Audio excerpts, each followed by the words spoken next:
Existem desenhos de comédia, Maconha é ilegal. E lança perfume. existem desenhos de criança, De bosta. existem desenhos de ação. Ah, mas também existem desenhos que são simplesmente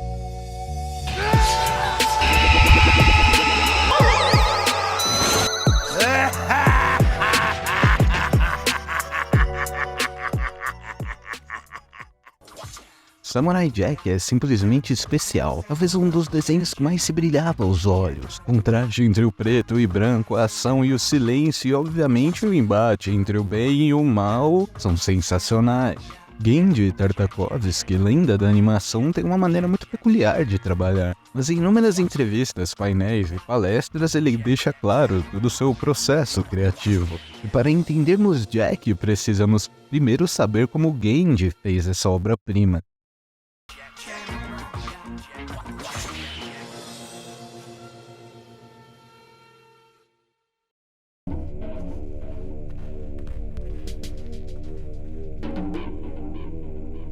Na animação, tudo é sobre timing.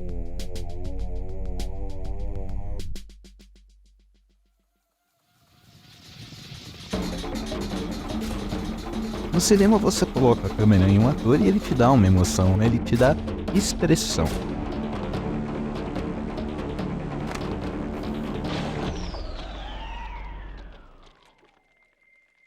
Na animação você precisa de timing.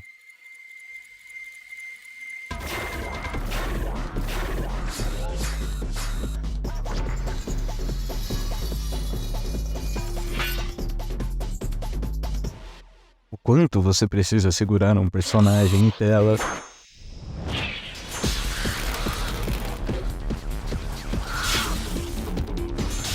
Saber o que mostrar e quanto mostrar.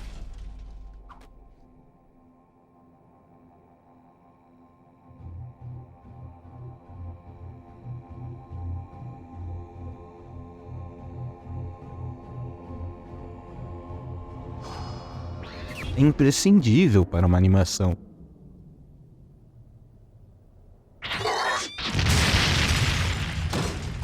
Isso faz com que muitas acabem tendo alguns aspectos meio estranhos. Se estiver muito lento, fica morto. Muito rápido, sem realismo, óbvio que isso pode e normalmente é contornado com decisões criativas interessantes.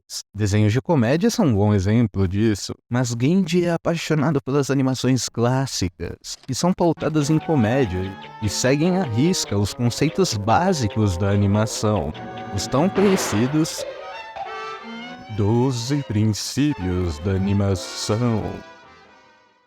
Com isso, suas animações são recheadas de carisma e fluidez. Genji é um defensor e amante ferrenho da animação 2D, tanto que mantém os princípios básicos da animação 2D mesmo trabalhando em 3D em certos momentos. Isso por si só já mostra o quão aficionado ele é por esse mundo. E falando de Genji e Samurai Jack, tem mais duas diretrizes que são primordiais para o desenho.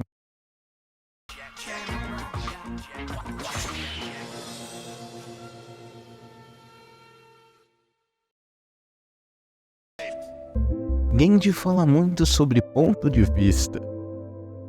De ser verdadeiro com você mesmo na sua obra. Talvez seja sobre autenticidade no final das contas, sobre realmente transparecer suas ideias, e algo que fica claro em toda a sua carreira é como todos os seus trabalhos têm um signature muito claro, mesmo sendo diferentes em estética e cerne. O laboratório de Dexter, Samurai Jack e até Meninas Superpoderosas, todos têm claramente o dedo de Genji.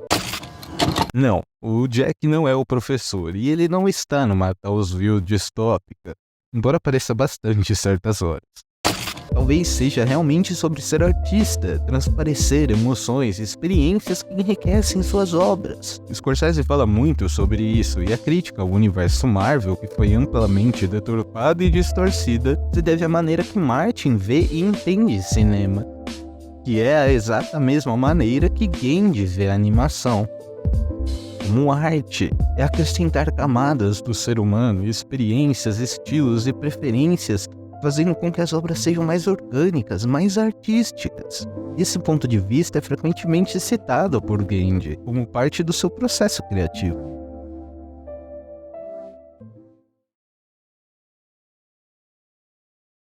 A maneira que eles buscam soluções e painéis artísticos, o uso das cores, formas geométricas e traços leves misturam inúmeras referências e formam algo totalmente novo. Fica ainda mais claro quando vemos tanto Jack, samurai feudal que mantém sua moral e ética inabalável, sempre representado pelo branco, e o grande mestre das trevas que é representado pelo preto. Preto, que é a cor do absolutismo, do poder, concedendo elegância e superioridade. Já o branco transmite o oposto, tornando-se a personificação de pureza, e não ironicamente a maior fraqueza de Jack é a sua empatia. E se tratando de animações, elas precisam ser claras no que pretendem passar. A narrativa visual é muito necessária para o entendimento do público, tanto que um dos 12 princípios da animação é exagero, senão fica parecendo um PNG se movendo de lado. E de exagero o Genji entende muito bem, mas se tem também inúmeras outras obras que são referenciadas como inspirações em toda a série.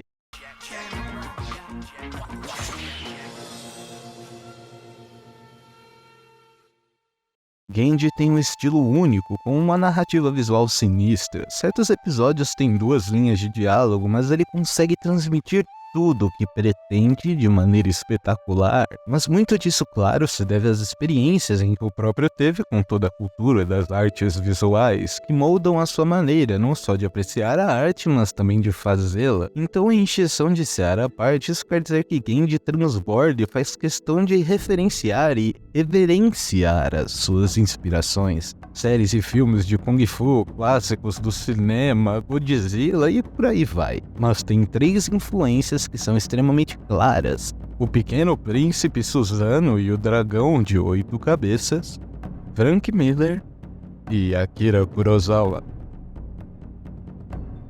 Príncipe Suzano talvez seja a maior referência de Samurai Jack. A ausência de linhas para não delimitar as áreas é referência direta ao trabalho. Tem um trecho da Making Toons que evidencia isso. De acordo com Chris Battle, um artista de Samurai Jack, tudo começou durante As Meninas Superpoderosas. No final dos anos 90, o funcionário Chris Mitchell tocou para sua equipe uma cópia japonesa Laserdisc de O Pequeno Príncipe. O filme causou uma grande impressão em Tartakovsky. Eu estava fazendo linhas pretas em Dexter e Poderosas, e eu estava meio cansado disso. Ele disse a Alan Neurman em Making Toons: O Pequeno Príncipe foi uma revelação para Tartakovsky, que explicou: havia algumas linhas coloridas, mas como a impressão era antiga, parecia que não tinha linhas ao redor, e tinha uma ótima sensação.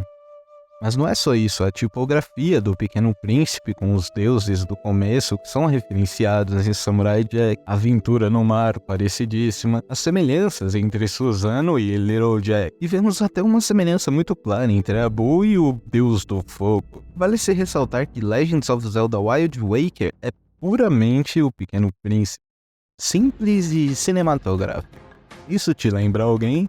Frank Miller é simplesmente uma lenda das HQs. Embora normalmente seja lembrado pelo Cavaleiro das Trevas, várias outras entradas de Frank Miller perduram todos os lados da cultura pop. Sin City, 300, Ronin, Demolidor, o próprio Batman, Wolverine, Robocop e por aí vai. Genji fala que sempre se inspirou muito em quadrinhos, e isso fica claro nos quadros reforçando os ataques, no desenho bem quadrado dos personagens e em inúmeros quadros na animação, além de referências diretas, quase como um tributo prestado, que dispensam pontuações, como o episódio dos 300. Mas o que mais se destaca é a cinematografia, os traços simples e, é claro, o contraste das cores que são marcas do trabalho de Frank. Mas Ronin é um dos quadrinhos que fica mais presente em todo esse universo do Samurai Jack. Tanto que o pai de Jack tem uma roupa que é parecidíssima com o mestre Ozaki-sama, que é o mestre do Ronin. Bem, até ele morrer e virar um fantasma, então os samurais se tornaram Ronin. Mas certos painéis do futuro no quadrinho também me lembram um pouco os backgrounds do desenho. Simples e cinematográfico, é só uma das maiores lições que qualquer um pode aprender com Frank.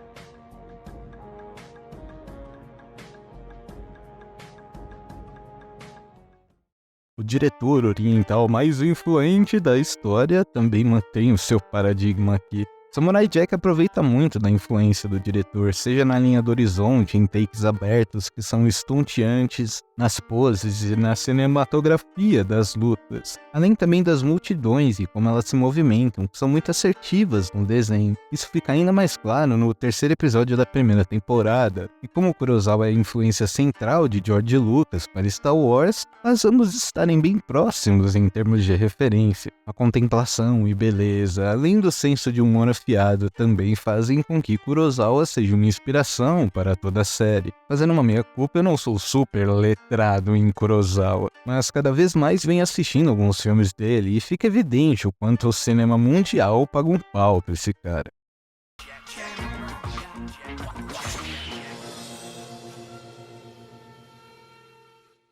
Assim como o clássico Caverna do Dragão, Samurai Jack é uma animação episódica. Por isso a série acabou ficando sem um final durante um bom tempo. Por um lado atrapalhava, por eles não poderem trazer arcos completos de história, mas acaba por na quantidade agregarem em toda a mitologia. Por exemplo, a série, embora seja no futuro, não se limita apenas a cenários futuristas, como se o mundo na animação fosse uma fusão de vários outros mundos e galáxias. Vikings, cidades subaquáticas, monges, florestas, montanhas sagradas, aliens, futuros distópicos, futuros utópicos e por aí vai. Nisso eles abrem todo um leque de episódios filler, mas que são muito maravilhosos, como o Abu recriando histórias com as criancinhas, os flashbacks de Jack criança, que são um dos melhores episódios da série. Então a série consegue de maneira genial sair da extremação, gritaria e porrada pra comédia, que já se provou maravilhosa em outros projetos.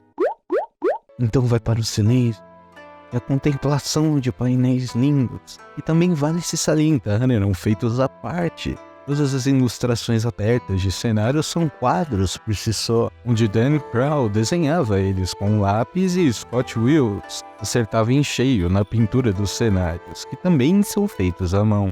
Essa fórmula episódica se deve muito à ordem em que eram transmitidos os desenhos, e por conta da grade rotativa não faria muito sentido ter arcos de história muito longos. Mas com isso se abriu um precedente enorme para as referências na série, ainda mais impulsionadas pela variedade de cenários. É impossível elencar todas, mas são inúmeras além das já citadas. O Iluminado, Here's Jackie! Corrida Maluca, He-Man, Lawrence da Arábia e, claro, muito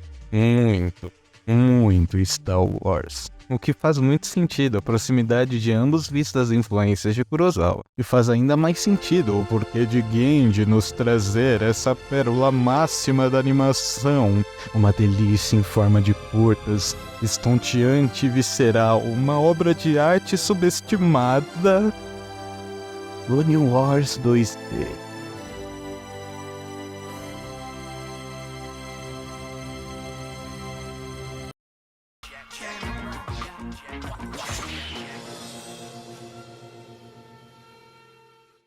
São 5 temporadas, com as 4 primeiras tendo 13 episódios cada uma, e exibida e feita sob a tutela da Cartoon Network. Ah, saudades. Já a 5ª temporada tem 10 episódios, e dessa vez estava no guarda-chuva do Adult Swim, sendo a base das 4 primeiras a busca de Jack pelo caminho de casa, e no caso uma maneira de voltar para o passado e destruir o mal, que é Abu. Já a 5ª temporada é focada na desilusão de Jack, que perdeu sua espada e o último portal que foi destruído por Abu. Com isso temos uma jornada de redenção, onde Jack é assombrado pelos fantasmas do passado, e como um samurai que perdeu a sua honra, mesmo acaba sendo atormentado por fantasmas, que são uma representação espiritual dos Seppuku. É aquela maneira que os samurais usam para tirar a própria vida. Além de uma espécie de Mad Jack alimentado pelo desequilíbrio do mesmo, e através da personagem Ash, que tem um arco muito interessante, embora já tivesse uma história bem parecida com um episódio da primeira temporada. Mas Ash é parte essencial para a cura espiritual de Jack. Mas já chegamos na 5ª temporada. É impossível também não falar sobre a trilha sonora da série, que é muito boa. Normalmente eles mesclam o hip hop com alguns outros gêneros musicais, mas dada a diversidade de planetas e cenários, ela acaba por ser uma das mais diversas dos desenhos animados, diferente de algumas animações que só tem aquela base safadinha de guitarra. Mas em Samurai Jack temos algumas memoráveis. As percussões em momentos de guerra, que depois voltariam a ser vistas na maravilhosa série Primal, são excepcionais. E do nada vem um hip hop instrumental, meio industrial, mas em certos momentos tem arranjos de corda tranquilos e delicados. Um único instrumento solando baseado na época do respectivo cenário, que combinam com um sound design impecável. A trilha sonora certas vezes até me lembra a trilha sonora dos 2 primeiros GTA, em que tinha algumas rádios e elas tinham músicas genéricas, mas que eram bem legais e tinham um certo charme.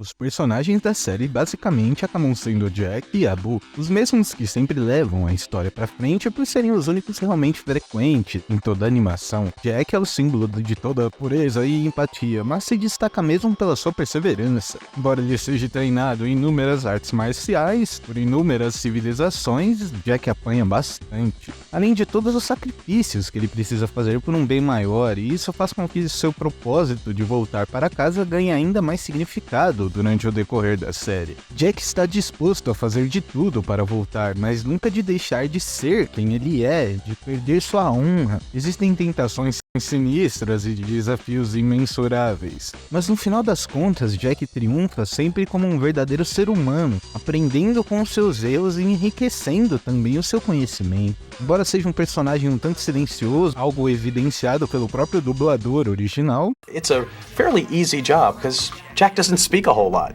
It's usually some guest person as the wizard or villain has 2.5 pages of exposition. Listen to me, warrior. Over the hill and through the woods, there is a great jewel. I see. I will find it. And then I'm done. ele ganha ainda mais peso na dublagem brasileira com o grande Guilherme Briggs. É o botãozinho do capeta! Jack é um exemplo de caráter e humanidade em um futuro distópico, e sem um desenho, que convenhamos é voltado para um público infantil, sua moralidade acaba sendo uma espécie de ensinamento milenar do que é ser uma boa pessoa, e se manter assim não importa o sacrifício. Jack é uma aula de moral e perseverança. E assim como em Star Wars, Samurai Jack trabalha com um clássico paralelo de bem e mal. E sendo Jack o representante da justiça, da paz, da serenidade, temos o seu total oposto. No episódio A Origem do Mal, vemos a origem do grande Abu, onde essa forma maligna é caçada pelos 3 deuses que representam também as culturas em que Jack inicialmente foi treinado, onde essa fórmula maligna é caçada pelos 3 deuses. Os deuses quase destroem todo esse mal, mas acaba que um pequeno pedaço consegue escapar, onde fica tempos vagando o espaço a fio e acaba caindo na Terra. Ao atingi-la quase como um cometa, esse mal vai virando um pântano e vai crescendo como se espalhasse sementes do mal, e vão se transformando em árvores pretas. Esse mal vai se alastrando, devorando toda a Terra e seus habitantes. Mas então o Imperador e o seu exército partem para o ataque para impedir esse mal de devastar toda a Terra. Após seu exército ser aniquilado, o Imperador consegue chegar na fonte desse mal e, utilizando um elixir mágico, onde ele faz uma cerimônia e batiza uma flecha, ele a atira no poço. Mas subitamente, esse mal surge como uma árvore de enorme magnitude.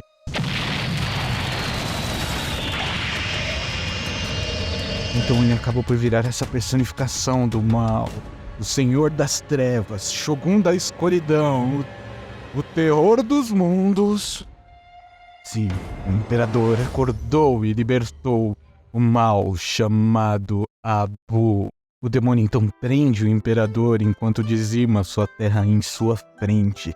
Isolado e derrotado, o Imperador então é agraciado com a visita de um Pegasus mágico, que o liberta e o leva além dos céus ao encontro com os 3 deuses, também representados por 3 monges sagrados. Os deuses explicam que esse mal precisa ser destruído, e apenas através da força do espírito humano e da honradez da virtude humana esse mal será derrotado. Os deuses extraem parte do espírito do Imperador e forjam uma espada mágica. A espada mágica! E então dou uma dica final. Confie no que você sente, não no que você vê. O Imperador recebe uma armadura mágica, então as nuvens, sim, que nem em Dragon Ball, o levam para a batalha contra um mal. Após um longo embate com essa criatura maligna que assume 1000 formas, vil e traiçoeira, o Imperador consegue absorver o mal com a espada. Ele afinca no chão, onde é erguida uma nova árvore do mal. Mas dessa vez, ela fica estática. Apenas uma, representando a guerra que foi traçada e todas as vidas perdidas. Mas como um sopro de um dia melhor, o Imperador ouviu um choro. Criança. Era o seu filho recém-nascido com a sua esposa.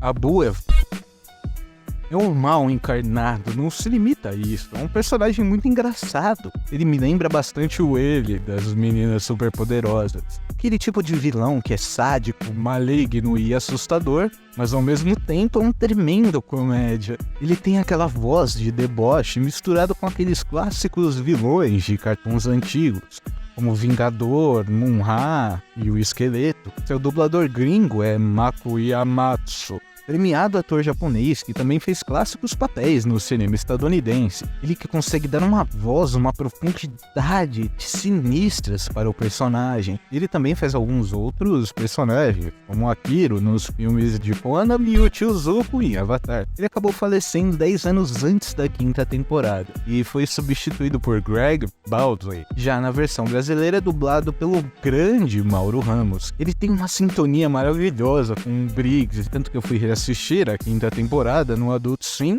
e aí eu vi que tinha a opção dublado, e quando eu vi, trocaram os dubladores. Ah, cara, que pecado. Por mais que pareça extremamente clichê eu dizer isso, Samurai Jack é sobre os amigos que fazemos no caminho. E o pior é que é verdade. Depois na 5ª temporada isso fica ainda mais claro. Jack transparece o bem no mundo distópico. Por conta da sua moralidade, ele vai mudando o mundo ao seu redor. Sua busca pelo caminho de casa o leva a inúmeras nações e tribos, onde além dele aprender novas habilidades, por conta do seu carisma e da sua moral, acaba sendo visto como um grande herói desse mundo. Na mesma proporção que Abu é mal, Jack é bom. Isso é um paralelo muito interessante, acaba fazendo uma ligação entre os dois personagens. Quase como aquela áurea de Batman e Coringa, onde um precisa do outro e sempre são seus melhores pares de dança. Todas as interações entre os dois são espetaculares. Abu é imponente, cruel, mas é engraçado pra caramba. Seu character design é sensacional. Os momentos que ele vai ficando enorme, de uma magnitude de um deus. E o contraste com o íntegro e simplório samurai é sempre mágico em questão de imagem, de composição. Mas todas as civilizações onde Jack passa acabam por trazerem personagens interessantes. Eles só voltam na 5ª temporada, mas tem vários que são super interessantes e divertidos. Os macacos que pulam alto e tem um Tarzan, os mamutes que eram escravizados, os cachorros que falam e por aí vai. Mas o aliado que aparece com mais frequência em toda a série é o escocês. Cara de cesto, senhor calçador de chinelos, que é metido, é mascarado, pensa que tem o rei da barriga, que é dono do mundo, cara de pau, seu bebedor de leite com açúcar, seu fedelho metido a besta, seu idiota, ridículo, cara de minhoca, pirralho mal-educado, você é um imbecil completo, hein? E me diga, tenho razão? Sim, ele não tem nome, ele e Jack sempre se dirigem apenas como amigo, mas ele é um personagem sensacional, um escocês meio viking com uma metralhadora no lugar da perna que não pode ser outra coisa além de Planeta Terror. Todos os seus episódios com Jack são sensacionais e extremamente engraçados.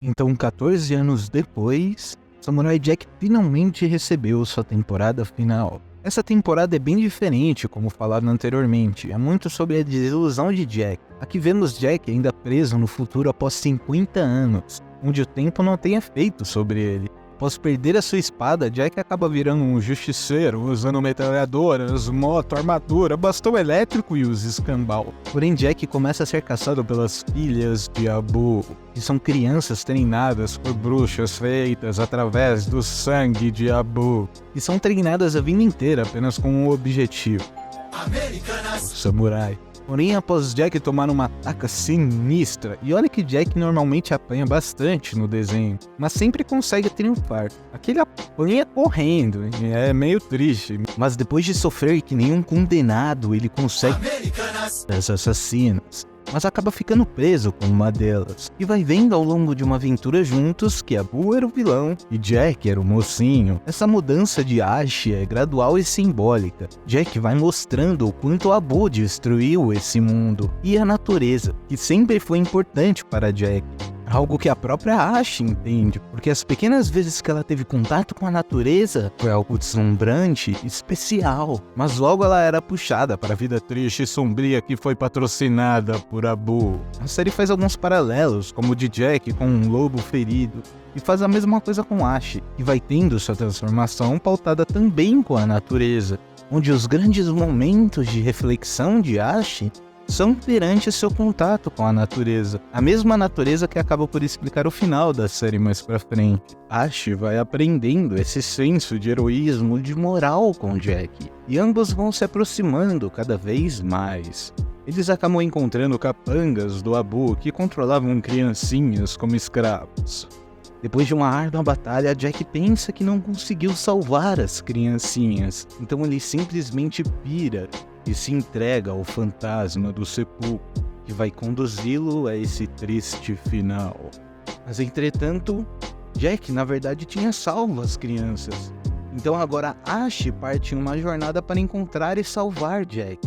Do mesmo jeito que Jack abriu os olhos de Ash para o veneno e a podridão que eram Abu, agora ela precisa abrir os olhos do samurai para a culpa e o ressentimento que fizeram Jack se afundar e perder a sua espada. E assim como outras armas fictícias da cultura pop, também precisa antes de qualquer coisa para ser empunhada de honra. Um ponto interessante é que Jack, pela primeira vez na série, um ser humano no caso, ou melhor, 6, algo que deixa ele ainda mais perturbado, o que também reforça a série ser levemente mais pesada. Nada de tripas voando, mas se utiliza bem da liberdade do Adult Swim, fazendo jus à série original, tanto na arte e estética, quanto na fluidez que a série sempre teve. E aqui eu diria tem até mais, mas definitivamente ela é mais visceral. Mas vale se salientar que Genji já nos tinha dado um vislumbre de como seria o final de Jack.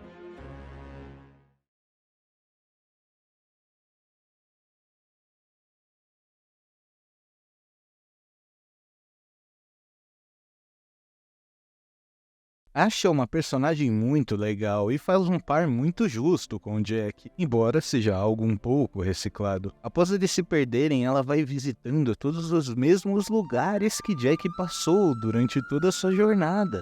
Então vamos relembrando com Ash toda a aventura que foi o Samurai Jack, os povoados e amigos de Jack e o quanto ele ajudou todos eles. E fez uma real mudança nesse mundo. Novamente, sei que é meio piegas, mas Samurai Jack foram os amigos que nós fizemos no caminho. As histórias e experiências que tivemos. Ash consegue finalmente achar Jack, onde agora ela mostra ao Jack o bem que ele fez, toda a diferença que a sua presença faz nesse mundo. E que nem tudo estava perdido. Jack então enfrenta seus demônios nessa clara analogia de saúde mental, que embora venha se tornando um clichê moderno, como estamos vendo hoje em dia, aqui pela sutileza se transforma em algo mais. Então Jack e Ash se tornam parceiros, e agora tem uma nova missão antes de derrotar Abu: recuperar a arma necessária para isso. Mas vale-se um momento para falar sobre o escocês, que já velhinho e de cadeira de rodas reúne o seu clã e suas 40 filhas e faz um ataque em massa à torre de Abu, onde eles acabam perdendo a batalha, e o escocês se sacrifica para seus parceiros e filhas saírem em retirada. E é morto a sangue frio por Abu. Cara, eu confesso que eu não esperava por essa. Jack acaba por achar o equilíbrio em uma batalha simbólica contra a sua versão do mal, que impregnava sua cabeça e era mantida pelas suas neuras e traumas, onde através da calma e do equilíbrio ele é capaz e finalmente digno novamente de portar a espada. Porém, nesse meio tempo, o exército tenta Jack, que está meditando para tentar achar esse equilíbrio. Então Ash chama no Mace Windu 2D e arregaça geral, querendo consciente de que já tinha triunfado, ela é pega de surpresa por nada mais, nada menos que a senhora sua mãe. E a líder das filhas de Abu, ela tenta apagar Jack e após uma bela porradaria, Ash consegue sua mãe. E com isso, Jack tem tempo para concluir a sua jornada espiritual. E agora não mais Jack, mas sim Samurai Jack está de volta. Então ele e Ash partem para a batalha final. Claro que nesse meio tempo eles viram um casal, se você ainda não percebeu. Entretanto, como Ash é filha de Abu, ele acaba por conseguir controlar ela. Então Jack prefere desistir ao invés de matar a sua amada. Com isso, Abu aprisionou Jack e mostrou para todo mundo que o samurai finalmente foi derrotado. Onde ele começa mostrando a abertura clássica do desenho, o que é realmente tocante. Só que Abu não contavam com uma coisa: os amigos de Jack. Então no final vira Vingadores, onde a maioria dos amigos de Jack volta para ajudar ele, retribuindo o favor. O que novamente reforça, Samurai Jack são os amigos que fizemos ao longo do caminho. Então vira uma tremenda guerra pra lá e pra cá. Mas amigos de Jack começam a tomar uma ataca monstra. Então do nada surge o fantasma do escocês, que vem trazendo toda a cavalaria. Só que Abu simplesmente vira os céus e começa a chover espinhos. Mas então o escocês, com seus poderes mágicos celtas da gaita de fole, consegue combatê-lo. Então o poder do amor salva Ash do controle de Abu. Mas agora Ash tem os poderes de Abu, então ela abre um portal no tempo e os dois partem para o passado para destruir o futuro, que é Abu. Na sequência de Jack sendo mandado para o futuro, eles aparecem, onde Jack não pensa duas vezes e sem cerimônia alguma... Sem até logo, até mais ver, bom voyage, arrivederci, até mais, adeus, boa viagem, vai em paz, que a porta bata onde o sol não bate, não volte mais aqui, hasta la vista, baby, escafeda, se saia logo daqui. Ele finaliza o demônio. Finalmente, Jack destruiu o mal que era Abu. Na sequência temos o casamento de Jack com Ash, onde todos os seus mestres de quando ele era criança aparecem. Só que durante a cerimônia, Ash acaba falecendo. É aquele lance de Volta pro Futuro, onde como Abu deixou de existir, logo Ash... Então no final temos Jack, solitário e triste, vagando pelo vazio. Ele se senta embaixo de uma árvore. Onde uma joaninha pousa no dedo dele, assim como uma fez com Ash. E vemos então que a árvore onde Jack está é aquela mesma árvore sozinha, em meio a todas as outras destruídas, onde Abu deixou no futuro, sozinha, apenas para simbolizar o seu poder. Mas dessa vez, o tempo começa a abrir. As árvores a florescer, os pássaros a cantar, uma nova primavera. Uma mudança que foi feita através de 50 anos, de muita luta e muitas derrotas. Nesse triste, mas esperançoso final, temos o fim de Samurai Jack.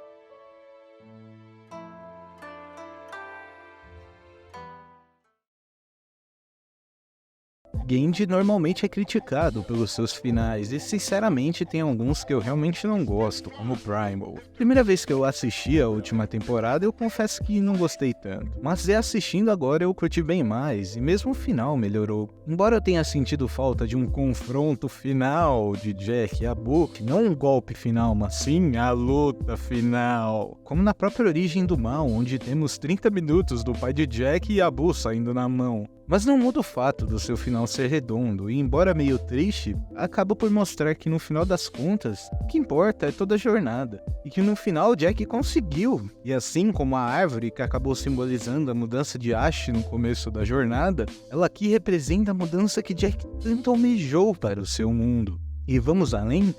Jack é um samurai, e o final de todo samurai é trágico. Sinto que estaríamos trapaceando se tudo fosse feliz e perfeito no final. Não parecia certo. Nós pensamos sobre isso com certeza, por que não damos um final feliz?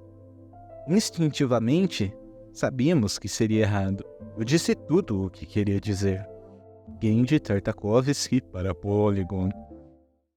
Isso também acaba me remetendo a Star Wars. Quando você tem 2 filmes espetaculares, você não precisa inovar e mudar tudo. Mas o simples. Naruto é um outro bom exemplo. Devia ter feito o simples. Agora, quando a jornada é mais ou menos, o final precisa ser pedrada. Só que caso você erre, deixa tudo ainda pior.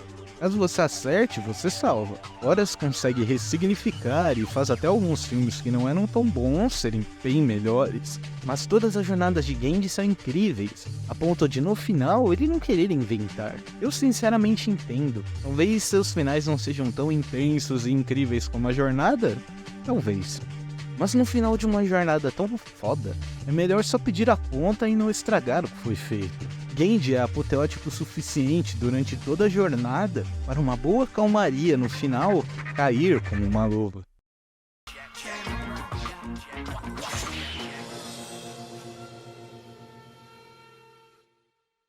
Samurai Jack tem 3 games, um lançado para GBA, que é o Samurai Jack, o Amuleto do Tempo. Seus sprites são muito bem feitos e tem várias ilustrações bem legais. Aquele clássico plataforma de GBA, embora ele não seja inovador, é bem redondinho e para quem curte um emulador no celular é uma boa pedida. Também temos Samurai Jack, a Sombra de Abu, lançado para Play 2 e GameCube. Ele lembra bastante aqueles jogos da Nick e do Bob Esponja da época, aquele beat'em up 3D padrão. Um jogo divertido, embora o gráfico deixe a desejar e ele fique bem repetitivo, o que é clássico desses jogos. Mas fica numa média ok para jogos merchandising. E temos Samurai Jack, Batalha no Tempo, lançado para quase toda a patotinha da 8ª geração, que eu não joguei, mas aparenta pela gameplay ser bem interessante e acompanha a 5ª temporada do desenho. Mas Jack dá as caras em alguns outros jogos, como Cartoon Network, Punch, Time Explosion XL, clone genérico de Smash Bros. E recentemente foi adicionado ao Multiversus, clone genérico free-to-play de Smash Bros.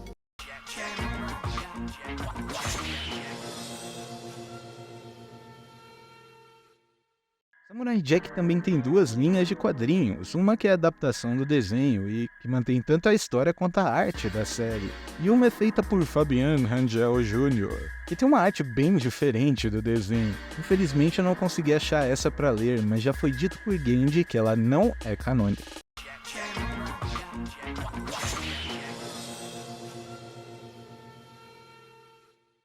Se tiveram inúmeras tentativas de fazer um filme do samurai, mas todas acabaram sendo canceladas, tendo Gendy ficado muito feliz com o cancelamento do que seria um live action do personagem. Mas ainda assim se manteve a ideia de fazer um filme animado, que era o desejo de Gendy para fechar o arco de Jack. Mas acabou que nunca saiu do papel e parte das ideias foram reutilizadas para a 5ª temporada.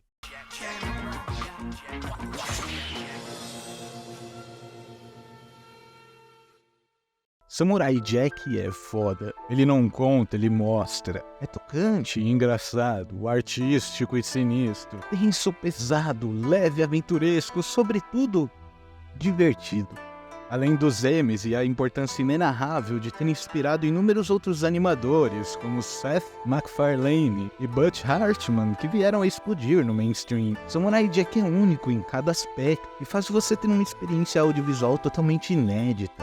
Embora seja um clichê dizer isso também hoje em dia, mas Samurai Jack definitivamente é uma obra-prima.